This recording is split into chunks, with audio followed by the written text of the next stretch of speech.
हाँ जी, तो स्वागत है आप सभी का एक नए टॉपिक के अंदर। टॉपिक क्या है, टॉपिक का नाम क्या है और बहुत ज़्यादा इंटरेस्टिंग टॉपिक है, एकदम कॉन्फिडेंस बढ़ाने वाला टॉपिक है, केमिकल प्रॉपर्टीज़ ऑफ कीटोन।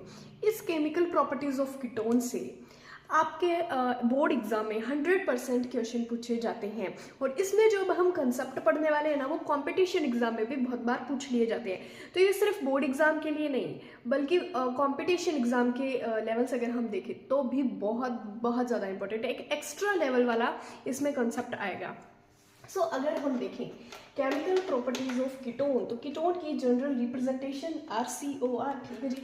ये जो केमिकल प्रॉपर्टीज है, ये कीटोन और एसीटोन बोथ की है। यहाँ पे इस चैप्टर में हम कीटोन और एसीटोन नहीं, आई एम सॉरी, एल्डिहाइड, इन दोनों की तो बात कर रहे हैं। प्रिपरेशन मेथड भी इन दोनों के साथ में देखे थे, और जो फिजिकल प्रॉपर्टी वो भी इन दोनों की सिमिलर है। और अब केमिकल प्रॉपर्टीज देखिए, ये क्या है हमारा कार्बोनिल ग्रुप। ये क्या है हमारा कार्बोनिल ग्रुप, जो हमने पहले ही देखा था। कार्बोनिल ग्रुप के बारे में जानते हैं सब। इस कार्बन पे रहता है पार्शियल पॉजिटिव, इस ऑक्सीजन पे रहता है पार्शियली नेगेटिव, इतना मानते हो? हाँ जी। उसके बाद क्या होगा, देखो, न्यूक्लियोफाइल और एक होता है इलेक्ट्रोफाइल। इसके बारे में तो अब तक सब बच्चे जानते ही होंगे कि इलेक्ट्रोफाइल क्या होता है, न्यूक्लियोफाइल क्या होता है। न्यूक्लियोफाइल वो होता है जो न्यूक्लियस लविंग स्पीसीज होता है। न्यूक्लियस लविंग, न्यूक्लियस यानी पॉजिटिव, न्यूक्लियस पे कौन सा चार्ज होता है, पॉजिटिव। पॉजिटिव के प्रति लव कौन शो करेगा, यानी उसके लिए अट्रैक्शन कौन शो करेगा, न्यूक्लियस लविंग यानी पॉजिटिव। तो पॉजिटिव के लिए तो नेगेटिव शो करता है, तो न्यूक्लियस पे चार्ज क्या रहता है, नेगेटिव। एक होता है इलेक्ट्रोफिलिक, इलेक्ट्रोफिलिक यानी इलेक्ट्रॉन लविंग। इलेक्ट्रॉन के लिए लविंग कौन रहेगा, जो इलेक्ट्रॉन को लव कर रहा होगा वो कौन होगा, वो पॉजिटिव ही तो होगा, तभी तो उसको मतलब उनके बीच में अट्रैक्शन फोर्स लगेगा। इसीलिए ये जो इलेक्ट्रोफाइल है, इस पे क्या रहता है, पॉजिटिव चार्ज रहता है, ठीक है।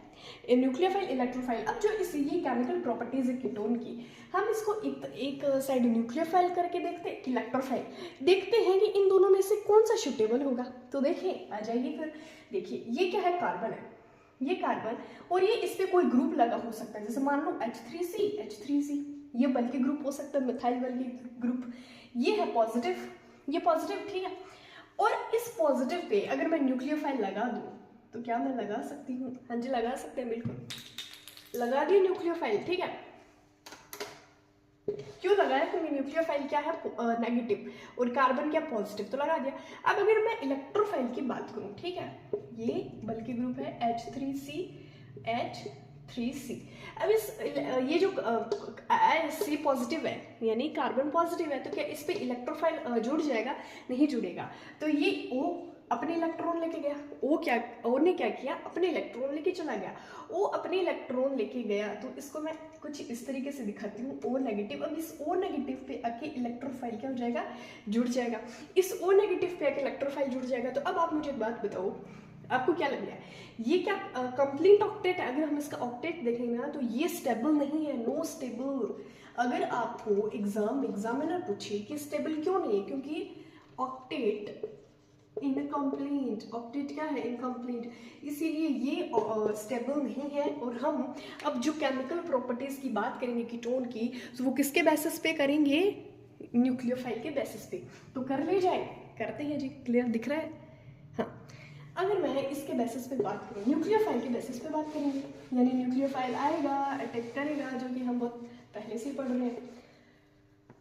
अगर मैं ये रिएक्शन करवा दूं HCl के साथ हाइड्रोजन साइनाइड, इसको हम क्या बोलेंगे, हाइड्रोजन साइनाइड, Cl को क्या बोलते हैं, साइनाइड। तो करूं, इधर ही कर देती हूँ, HCl, ठीक है, बहुत लाइट चल रहा है, HCl, नाम याद रखना, हाइड्रोजन साइनाइड, ठीक है। H positive, Cl negative, cyanide पे नेगेटिव चार्ज होता है, H पे पॉजिटिव होता है, तो ये पॉजिटिव नेगेटिव के पास जाएगा, पॉजिटिव के पास जाएगा। आगे रिएक्शन करिए, तो C यहाँ पे कोई बल्कि ग्रुप लगा देंगे। अब C क्या पॉजिटिव है, तो C पॉजिटिव के पास कौन जाएगा, C पॉजिटिव के पास जाएगा Cl, और ये O नेगेटिव के पास कौन जाएगा, OH जाएगा। ये तो ये हमारा बन गया, ये हमारा क्या हो गया, हमें हमारा हमारी रिएक्शन पूरी हो गई, हमें हमारा एक कंपाउंड बन गया, ठीक है, हमें कंपाउंड मिल गया। अब अगर हम इस कंपाउंड के बारे में बात करें, तो करते हैं, देखो मैं इसका बेसिस पे एक एग्जांपल लेके बताती हूँ। ये 3 तरीके की रिएक्शंस शो करेगा, ये 3 तरीके की रिएक्शन शो करेगा। एक अगर आपको रिएक्शन दे दे, एक अगर रिएक्शन दे दे निकल प्लेटिनम प्लेटिनम, निकल प्लेटिनम प्लेटिनम के प्रेजेंस में अगर रिएक्शन दे देगा तो क्या करना है, कुछ नहीं करना। जब भी इन केमिस्ट्री में जब भी अगर आपको निकल प्लेटिनम और प्लेटिनम के प्रेजेंस में कोई रिएक्शन मिल जाए तो आप CH2NH2 दे दो, उसको 2 हाइड्रोजन दे दो और 2 नाइट्रोजन दे दो। 1 मिनट,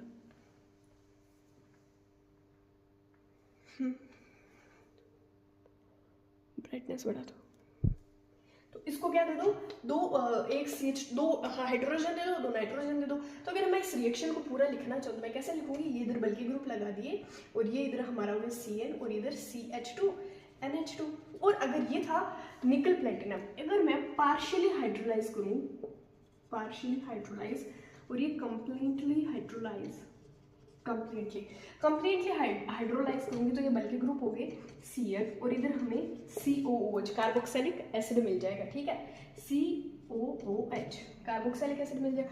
अगर हम पार्शियली हाइड्रोलाइज करें, पार्शियली हाइड्रोलाइसिस, तो क्या होगा, वापस वही बात है, बल्कि ग्रुप CN CHNH2। ये हमारी कुछ इस तरीके से रिएक्शंस हो जाएगी।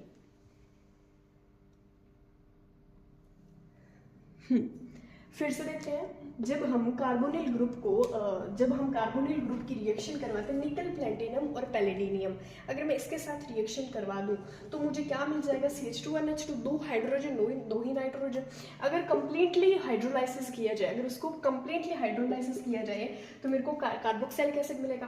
अगर पार्शियली हाइड्रोलाइसिस किया जाए तो हमें क्या मिल जाएगा, CONH2। ठीक है, ये अगर मैं इसको ओपन करके लिखूँ तो कुछ मेरे को इस तरीके से देखने को मिलेगा। ठीक है, मानते हो इतना? तो ये हमारी रिएक्शंस कुछ इस तरीके से हो जाएगी। निकल प्लेटिनम, और पूछ सकता है एग्जामिनर MCQs में, फिलअप्स में, निकल प्लेटिनम में करवाया क्या हुआ, पार्शियली हाइड्रोलाइसिस करवाया क्या हुआ और कंप्लीटली हाइड्रोलाइसिस करवाया क्या हुआ। अब हम बात करेंगे ये इसकी, अब जितनी भी केमिकल प्रॉपर्टीज में चर्चा होगी वो इसकी बेसिस पे होगी। सब नेक्स्ट रिएक्शन के बारे में बात करते हैं। अब नेक्स्ट रिएक्शन में हम डिस्कस करेंगे रिएक्शन विथ सोडियम हाइड्रोजन। थोड़ा मार्कर डल चल रहा है, सो प्लीज कोऑपरेट करना। मैं बोल रही हूँ तो ऐसा तो है नहीं कि समझ आएगा, जो मैं बोल रही हूँ वही लिख रही हूँ। ठीक है, तो सोडियम हाइड्रोजन सल्फाइड के प्रेजेंस में अगर हम ये रिएक्शन करेंगे तो देखिए जी क्या देखने को मिलता है, C double bond O, partially positive partially negative, ion लगाना, आयन चार्ज लगाना, इसको आयनाइज करना बहुत जरूरी है। ठीक है, अब हम इस हाइड्रोजन, इसका पहले फॉर्मूला बनाते हैं, sodium Na hydrogen H sulphide SO3। ये लो जी फॉर्मूला बन गया, क्या, sodium Na hydrogen H sulphide SO3। अब हम इसको ब्रेक करेंगे, तोड़ दो जी इसको, Na plus SO3 H negative, ये लो टूट गया। अब अगर मैं इसकी रिएक्शन अब कर रहा हूँ NaH SO3, ठीक है SO3, अब इसको वापस आयनाइज करके लिख दो। अब इसकी रिएक्शन करवा दो। अब आप रिएक्शन करवा दो फर्दर C, ये बल्कि ग्रुप लग गए, CH3 कुछ भी लगा सकते हो, मैं सिर्फ मिथाइल बल्कि ग्रुप का एग्जांपल ले रही हूँ। बल्कि क्या होता है, बड़े ग्रुप। ठीक है, अब कार्बन पॉजिटिव है और ये जो ऑक्सीजन ये नेगेटिव है। ऑक्सीजन पे कौन आके जुड़ेगा, सोडियम, क्या बना दिया, सोडियम ऑक्साइड, एक आयन बना दिया। और ये कार्बन पॉजिटिव है, इस पे कौन आके जुड़ेगा, SO3H नेगेटिव, ये आके जुड़ जाएगा। बोलो इस रिएक्शन में कोई दिक्कत? ठीक है, एक रिएक्शन हमने इस तरीके से कर ली। अब मैं दूसरी रिएक्शन करवाती हूँ। ये है पहली हमने हाइड्रोजन साइनाइड के साथ की, दूसरी है सोडियम हाइड्रोजन सल्फाइड, तीसरी है ग्रिग्नार्ड रिएजेंट के प्रेजेंस में